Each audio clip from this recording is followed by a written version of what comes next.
গত ৭ অক্টোবর দুপুরে শেরপুর সদরের প্রধান ডাকঘর থেকে ২,৬৯,০০০ টাকা উত্তোলন করেন ষাটোর্ধ্ব শাহিনা বেগম। ১২ অক্টোবর সকালে তিনি ও তার মেয়ে স্থানীয় উত্তরা ব্যাংকে টাকা জমা দিতে গেলে টাকার বান্ডিলে ১,০০০ টাকার ৫৩টি জাল নোট থাকার কথা জানান। ৫৩,০০০ টাকা নতুন জাল বাড়াইছে, ১,০০০ টাকা আমি নোট আমি আমার সারা সুন্দর করে গুনা দিবেন। আমি টাকাটা নিয়ে আমি মানুষ না জানি আমি এই কথা তো কইয়া টাকা আমার গুনা দিল, আমরা সারা বার টাকা দিগুলো এই মুরাটা দিগুলো এই মুরাটা দিগুলো টাকা আমাদের কোনো প্রিন্টিং কিছু না, আমার কাছে প্রিন্টগুলো না যায়। ঘটনার সত্যতা স্বীকার করে উত্তরা ব্যাংকের ক্যাশিয়ার মাহবুবুর রহমান জানান, বিষয়টি ঊর্ধ্বতন কর্তৃপক্ষকে জানানো হয়েছে।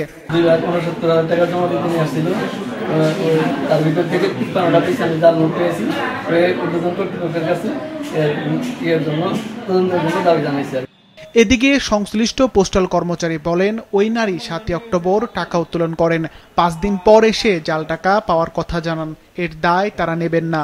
৫ দিন পরে আজকে মহিলা এসে বলতেছে যে তার টাকার মধ্যে জাল নোট দেন।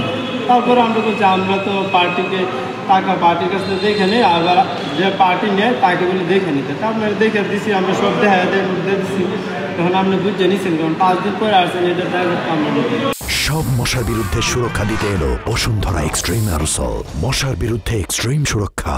এ বিষয়ে পোস্টমাস্টার হেড জানান, সংশ্লিষ্ট কর্মকর্তার কাছে এ বিষয়ে ব্যাখ্যা চাওয়া হয়েছে। এই ঘটনায় ৩ সদস্যর একটি তদন্ত কমিটি গঠনের কথাও তিনি জানান।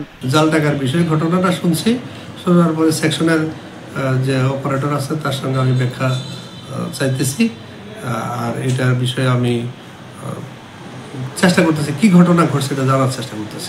শাহিনা বেগম ১৬ অক্টোবর শেরপুর সদর থানায় একটি জালিয়াতির মামলা করেন।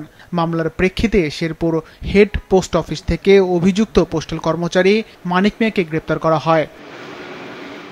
সিফাত রহমান, মাছরাঙা নিউজ ডেস্ক।